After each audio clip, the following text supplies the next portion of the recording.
ಕರ್ನಾಟಕ ಸರ್ಕಾರದ 2ನೇ ಅವಧಿಯ ಸಚಿವ ಸಂಪುಟ ವಿಸ್ತರಣೆ ಹಾಗೂ ಪದಗ್ರಹಣ ಸಮಾರಂಭ ರಾಜಭವನದಲ್ಲಿ ಅದ್ದೂರಿಯಾಗಿ ನೆರವೇರಿತು.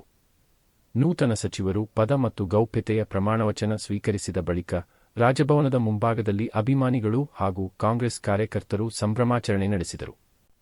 ಈ ವೇಳೆ ಸುದ್ದಿಗಾರರೊಂದಿಗೆ ಮಾತನಾಡಿದ ಕಾರ್ಯಕರ್ತರು, ರಾಜ್ಯ ಹಾಗೂ ಪಕ್ಷದ ಕೇಂದ್ರ ವರಿಷ್ಠರಿಗೆ ಧನ್ಯವಾದ ಸಲ್ಲಿಸಿ ತಮ್ಮ ಶಾಸಕರ ಅಭಿವೃದ್ಧಿ ಕಾರ್ಯ ಹಾಗೂ ಕ್ರಿಯಾಶೀಲ ನಾಯಕತ್ವವನ್ನು ಗುರುತಿಸಿ ಸಚಿವ ಸ್ಥಾನ ನೀಡಿರುವುದು ಸಂತಸದ ವಿಷಯ ಎಂದು ಹೇಳಿದರು. 3 ವರ್ಷ 3 ತಿಂಗಳ ನಂತರ ಮತ್ತೆ ಸಚಿವ ಸಂಪುಟ ವಿಸ್ತರಣೆ ಆಗಿರತಕ್ಕಂಥದ್ದು ಬಹುತೇಕ ಜನರಿಗೆ ಖುಷಿ ತಂದಿದೆ.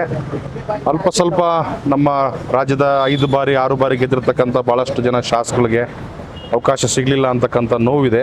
ಆ ನೋವಲ್ಲಿ ನಾವು ಕೂಡ ಭಾಗಿಯಾಗ್ತೀವಿ. ಏಕೆಂದರೆ ಇವತ್ತು ಸಮುದಾಯ ಮತ್ತು ಪ್ರಾದೇಶಿಕ ಮತ್ತು ಜಿಲ್ಲಾ ವ್ಯಾಪ್ತಿ ಒಳಪಟ್ಟಂತೆ ಒಂದು ಉತ್ತಮವಾಗಿರ್ತಕ್ಕಂಥ ಕ್ಯಾಬಿನೆಟನ್ನು ವರಿಷ್ಠರು ಮಾಡಿಕೊಟ್ಟಿದ್ದಾರೆ. ಅದರಲ್ಲಿ ಕೆಲವು ವ್ಯತ್ಯಾಸಗಳು ಆಗಬಹುದು. ನಮ್ಮ ಏನು ಶಾಸಕರು ರಾಜೀನಾಮೆ ಕೊಡಲಿಕ್ಕೆ ಇವತ್ತು ಏನು ವಿಧಾನಸೌಧಕ್ಕೆ ಹೋಗ್ತಾ ಇದ್ದಾರೆ, ತುಂಬ ನೋವಿನ ಸಂಗತಿ. ದಯಮಾಡಿ ಯಾರು ಕೂಡ ಇವತ್ತಿನ ತುಂಬಿದ ಸರ್ಕಾರ, ಯಾಕಂದರೆ ತಮ್ಮನ್ನು ಶಾಸಕರಾಗಿ ಕಾರ್ಯಕರ್ತರು ಮಾಡಿದ್ದೇವೆ, ತಮ್ಮನ್ನು ಮಂತ್ರಿಗಳಾಗಿ ನೋಡಿದ್ದೇವೆ. ಏನೋ ಸ್ವಲ್ಪ ದಿನ ಕಾಲ ತಮಗೆ ಶಾಸಕರಾಗಿ ಉಳಿದ್ರು ಕೂಡ ಮುಂದಿನ ದಿನಗಳಲ್ಲಿ ತಮಗೆ ಅವಕಾಶ ಸಿಗ್ತದೆ. ಏನು ಇವತ್ತು ಕಾರ್ಯಕರ್ತರು 3 ವರ್ಷ 3 ತಿಂಗಳಾದರೂ ಕೂಡ ಕಾರ್ಯಕರ್ತರಿಗೆ ಯಾವುದೇ ಒಂದು ಅವಕಾಶ ಸಿಗದಿದ್ರು ಕೂಡ ನಾವೆಲ್ಲ ಪ್ರಾಮಾಣಿಕವಾಗಿ ಪಕ್ಷದಲ್ಲಿ ಉಳಿದಿದ್ದೀವಿ ಅಂದರೆ ನಮಗೆ ಮುಂದಿನ ದಿನಗಳಲ್ಲಿ ನಿಮ್ಮಂತರ ನೋಡಿ ನಮಗೂ ಕೂಡ ಒಂದು ಅವಕಾಶ ಸಿಗುತ್ತೆ ಅಂತ ಮನೋಭಾವನೆ. ಏನು ಬರ್ತಕ್ಕಂಥ ಈ 34 ಜನ ಕ್ಯಾಬಿನೆಟ್ ಸಚಿವರು ಇಡೀ ರಾಜ್ಯದ ಪೂರ ಓಡಾಡಿ ಪಕ್ಷವನ್ನು ಕಟ್ಟುವ ಮೂಲಕ ಏನು 2028ಕ್ಕೆ ಮತ್ತೆ ರಾಜ್ಯದಲ್ಲಿ ಕಾಂಗ್ರೆಸ್ ಚುಕ್ಕಾಣಿ ಇಡಬೇಕು, 29ಕ್ಕೆ ನಮ್ಮ ರಾಹುಲ್ ಸಾಹೇಬ್ರನ್ನ ಪ್ರಧಾನಮಂತ್ರಿಯಾಗಿ ನೋಡಬೇಕಂದ್ರೆ ಎಲ್ಲೆಲ್ಲಿ ಅವಕಾಶಗಳಿದ್ದಾವೆ ಅಲ್ಲಿ ಕಾರ್ಯಕರ್ತಗಳಿಗೆ ಒಂದು ಸೊಸೈಟಿಯ ಮೆಂಬರಿಂದ ಹಿಡಿದು ನಿಗಮ ಮಂಡಳಿಯ ಅಧ್ಯಕ್ಷ ಸ್ಥಾನದವರೆಗೂ ಕೂಡ ಕಾರ್ಯಕರ್ತರಿಗೆ ಈಗಿರ್ತಕ್ಕಂಥವ್ರನ್ನ ರೀಶಫಲ್ ಮಾಡಿ ಅವ್ರಿಗೆ ಅವಕಾಶಗಳನ್ನು ಕೊಡಬೇಕಂತ ಒಬ್ಬ ರಾಜ್ಯದ ಕುಶಲಕರ್ಮಿ ಕಾಂಗ್ರೆಸ್ ಒಬ್ಬ ರಾಜ್ಯಾಧ್ಯಕ್ಷನಾಗಿ ವರಿಷ್ಠರಲ್ಲಿ ನಾನು ಮನವಿಯನ್ನು ಮಾಡ್ತೇನೆ, ಪ್ರಾರ್ಥನೆಯನ್ನು ಮಾಡ್ತೇನೆ. ನಮಸ್ಕಾರಗಳು.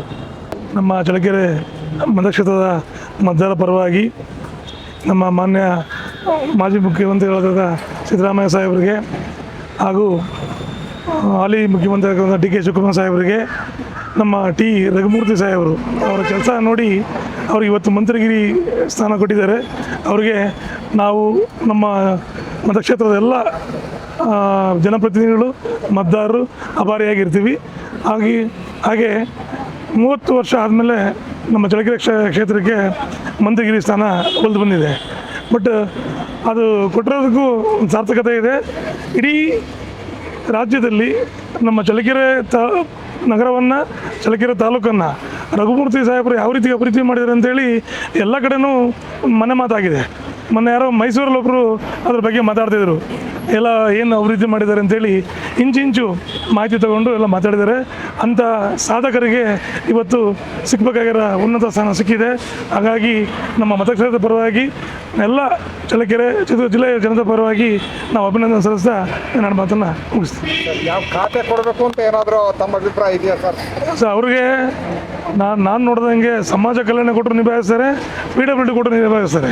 ಸಮಾಜ ಕಲ್ಯಾಣ ಕೊಟ್ಟರೆ ಭಾಳ ಒಳ್ಳೆಯದಾಗುತ್ತೆ. ಹಿಂದುಳಿದ ವರ್ಗ ನಾಯಕರವರು ಎಲ್ಲ ಸಮಾಜವನ್ನು ಅವ್ರು ಮುಂದೆ ತೊಗೊಂಡೋಗೋಕ್ಕೆ ಪ್ರಯತ್ನ ಪಡ್ತಾರೆ. ನಮ್ಮ ತಾಲೂಕಲ್ಲಿ ಎಲ್ಲ ಹಿಂದುಳಿದ ವರ್ಗಗಳ ಆಸ್ತಿಗಳನ್ನು ಇದು ಮಾಡಿದ್ದಾರೆ. ಆಮೇಲೆ ವಿದ್ಯಾಭ್ಯಾಸಕ್ಕೆ ತಕ್ಕಂಥ ಇಂಜಿನಿಯರಿಂಗ್ ಕಾಲೇಜ್ ಆಗಿರ್ಬೋದು, GTDC ಆಗಿರ್ಬೋದು, ಏನು ಡಿಗ್ರಿ ಕಾಲೇಜು ಎಲ್ಲ ಬಂದು ಅಲ್ಲಿ ತಲೆ ಎತ್ತಿ ನೋಡಬೇಕು, ಆ ಥರ ಬಿಲ್ಡಿಂಗ್ಗಳನ್ನ ಮಾಡಿದ್ದಾರೆ. ಹಂಗಾಗಿ PWD ಆದರೂ ಓಕೆ, ಎಲ್ಲಕ್ಕಿಂತ ಮುಖ್ಯ ಸಮಾಜ ಕಲ್ಯಾಣ ಕೊಟ್ಟರೆ ನಮ್ಮಷ್ಟು ಖುಷಿ ಪಟ್ಟರೆ ಯಾರೂ ಇಲ್ಲ. ಆಮೇಲೆ ಈ ಸಮಾಜ, ಆ ಸಮಾಜ ಹಾಗೂ ರಾಜ್ಯದ ಜನತೆ ಅವ್ರನ್ನ ಯಾವಾಗಲೂ ನೆನಪಲ್ಲಿ ಉಳಿಯೋ ತನಕ ಕೆಲಸ ಮಾಡ್ತಾರೆ ಅಂತ ನಾನಾದ್ರು ಭಾವಿಸ್ತೀನಿ. ಸರ್, ಇವಾಗ ತಮ್ಮದೇ ಸಚಿವರಾಗಿದ್ದಾರೆ, ಇವಾಗ ಶಾಸಕರಾಗಿದ್ದರು, ಸಚಿವರಾಗಿದ್ದಾರೆ. ನಮ್ಮ ಕ್ಷೇತ್ರಕ್ಕೆ ಏನು ಅಭಿವೃದ್ಧಿ ಮಾಡಲಿ ಅಂತ ಬಯಸ್ತೀರಿ? ಈಗಾಗಲೇ ನಮ್ಮ ಕ್ಷೇತ್ರಕ್ಕೆ ಅವ್ರು ಏನು ಅಭಿವೃದ್ಧಿ ಮಾಡಬೇಕು ಈ ಮ್ಯಾಕ್ಸಿಮಮ್ ಅಭಿವೃದ್ಧಿ ಮಾಡಿದ್ದಾರೆ.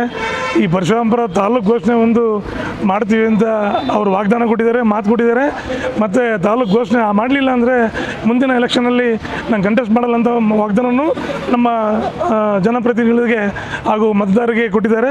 ಆ ನಿಟ್ಟಿನಲ್ಲಿ ಪರಶುರಾಮಪುರ ತಾಲೂಕು ಕೇಂದ್ರ ಅವನ್ನಾಗಿ ಮಾಡಿ ಇನ್ನೂ ಉಳಿದಿರೋ ಕೆಲಸಗಳು, ದೇವಸ್ಥಾನ, ಇನ್ನೂ ರಸ್ತೆಗಳು, ಇನ್ನೂ ಅಗಲೀಕರಣ ಮ್ಯಾಕ್ಸಿಮಮ್ ಮಾಡಿದ್ದಾರೆ. ಆಮೇಲೆ ನದಿಗೆ ಚೆಕ್ ಡ್ಯಾಮ್ ಎಲ್ಲ ಹಾಕಿದ್ದಾರೆ.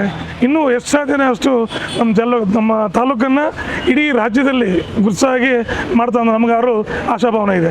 ಯಾರಿಗೆ ಧನ್ಯವಾದ ಹೇಳೋಕ್ಕೆ ಇಚ್ಛೆ ಪಡ್ತೀರಾ ಸರ್? ವರಿಷ್ಠರಿಗೆ ಕೇಂದ್ರದ ರಾಹುಲ್ ಗಾಂಧಿಯಿಂದ ಹಿಡಿದು ಸೋನಿಯಾ ಗಾಂಧಿಯವರು, ಮಲ್ಲಿಕಾರ್ಜುನ ಖರ್ಗೆ ಸಾಹೇಬರು, ಸಿದ್ದರಾಮಯ್ಯ ಸಾಹೇಬರು, ಡಿ ಕೆ ಸಾಹೇಬರು, ಎಲ್ಲ ನಮ್ಮ AICC ವೇಣುಗೋಪಾಲ ಸಾರು, ನಮ್ಮ ಸುರ್ಜೇವಾಲಾ ಸಾರು, ಎಲ್ಲ ನಮ್ಮ ಕಾಂಗ್ರೆಸ್ ಹಿರಿಯ ಮುಖಂಡರು ಎಲ್ಲರಿಗೂ ನಾವು ಧನ್ಯವಾದ ತಿಳಿಸ್ತೀವಿ. ನಮ್ಮ ತಾಲೂಕಿನ ಜನತೆ ಪರವಾಗಿ, ತಾಲೂಕಿನ ಜನಪ್ರತಿನಿಧಿಗಳ ಪರವಾಗಿ, ಜಿಲ್ಲೆಯ ಪರವಾಗಿ ನಾವು ಅವ್ರಿಗೆ ಅಭಿನಂದನೆಯನ್ನು ಸಲ್ಲಿಸ್ತೇವೆ. ತಮ್ಮ ಪರಿಚಯ ಸರ್? ನಾನು ಚನ್ನಕೇಶವ ಅಂತೇಳಿ ಜಿಲ್ಲಾ ಪಂಚಾಯತಿ ಕಂಟೆಸ್ಟೆಂಟು ಪರಶುರಾಂಪುರ, ಅಲ್ಲಿ ಜಿಲ್ಲಾ ಕಾಂಗ್ರೆಸ್ ಪ್ರಧಾನ ಕಾರ್ಯದರ್ಶಿನೂ ಹೌದು. ಹಿಂದೆ ಇದು ಬೇರೆ ಬೇರೆ ಹುದ್ದೆಯನ್ನು ಅಲಂಕರಿಸಿದ್ದೀನಿ. ಈಗ ನಾನು ಕಾರ್ಯಕರ್ತನಾಗಿದ್ದೀನಿ. ಚಿತ್ರದುರ್ಗ ಜಿಲ್ಲೆಯ ಚಳ್ಳಕೆರೆ ವಿಧಾನಸಭಾ ಕ್ಷೇತ್ರದ ವತಿಯಿಂದ ಟಿ ಬಸವರಾಜಪ್ಪ KDP ನಾಮಿನೇಟೆಡ್ ಸದಸ್ಯರು ಹಾಲಿ ನಮ್ಮ ಹೈಕಮಾಂಡರು ಅಂದರೆ ರಾಹುಲ್ ಗಾಂಧಿ ಆಗಿರ್ಬೋದು, ಸೋನಿಯಾ ಗಾಂಧೀಜಿ ಆಗಿರ್ಬೋದು, ಹಾಗೂ ಮಲ್ಲಿಕಾರ್ಜುನ ಖರ್ಗೆ ಸಾಹೇಬರಾಗಿರ್ಬೋದು, ವೇಣುಗೋಪಾಲ್ ಸಾಹೇಬರಾಗಿರ್ಬೋದು, ಸುರ್ಜೇವಾಲಾ ಸಾಹೇಬರಾಗಿರ್ಬೋದು, ಆಗ ರಾಜ್ಯ ಮಟ್ಟದ ಎಲ್ಲ ಹಾಲಿ ಮುಖ್ಯಮಂತ್ರಿ DK ಶಿವಕುಮಾರ್ ಆಗಿರ್ಬೋದು, ಮಾಜಿ ಮುಖ್ಯಮಂತ್ರಿ ಸಿದ್ದರಾಮಯ್ಯ ಸಾಹೇಬರಾಗಿರ್ಬೋದು, ಹಾಗೂ ಜಾರಕಿಹೊಳಿ ಸಾಹೇಬರಾಗಿರ್ಬೋದು, ಎಲ್ಲರೂ ಸೇರಿ ನಮ್ಮ ಚಳ್ಳಕೆರೆಯ ಮತಕ್ಷೇತ್ರವನ್ನು ಚಳ್ಳಕೆರೆ ಕ್ಷೇತ್ರದ ಸರ್ವಾಂಗೀಣ ಅಭಿವೃದ್ಧಿಗೆ ಹರಿಕಾರರಾಗಿರ್ತಕ್ಕಂಥ ಸರ್ವಾಂಗೀಣ ಒಂದು ಯಾವುದೇ ಕೆಲಸಗಳು ಮುಂದೆ ಮಾಡ್ತಕ್ಕಂಥ ಶಾಸಕನಿಗೆ ಯಾವ ಕೆಲಸ ಮಾಡಬೇಕು, ಯಾವ ಕೆಲಸ ನಾವು ಹುಡುಕೊಂಡು ಮಾಡಬೇಕು, ಆ ಸ್ಥಿತಿಯಲ್ಲಿ ಅಭಿವೃದ್ಧಿ ಮಾಡಿದ್ದಾರೆ ನಮ್ಮ ಶಾಸಕರು. ಅದೇ ರೀತಿ ಅವರು ಸರ್ವಾಂಗೀಣ ತಾಲೂಕನ್ನು ಅಭಿವೃದ್ಧಿ ಮಾಡಿರ್ತಕ್ಕಂಥ ಅವರಿಗೆ ಗುರುತಿಸಿ ನಮ್ಮ ಚಳ್ಳಕೆರೆಯ ವಿಧಾನಸಭಾ ಕ್ಷೇತ್ರದ ಜನಪ್ರಿಯ ಶಾಸಕರಾದ ರಘುಮೂರ್ತಿ ಸಾಹೇಬರಿಗೆ ಸಚಿವ ಸ್ಥಾನ ಕೊಟ್ಟಿರೋದ್ರಿಂದ ಹೈಕಮಾಂಡ್ ಎಲ್ಲರಿಗೂ ಧನ್ಯವಾದಗಳನ್ನು ಅರ್ಪಿಸ್ತಿದ್ದೀವಿ. ಜೈ ಹಿಂದ್, ಜೈ ಚಳ್ಳಕೆರೆ ವಿಧಾನಸಭಾ ಕ್ಷೇತ್ರ.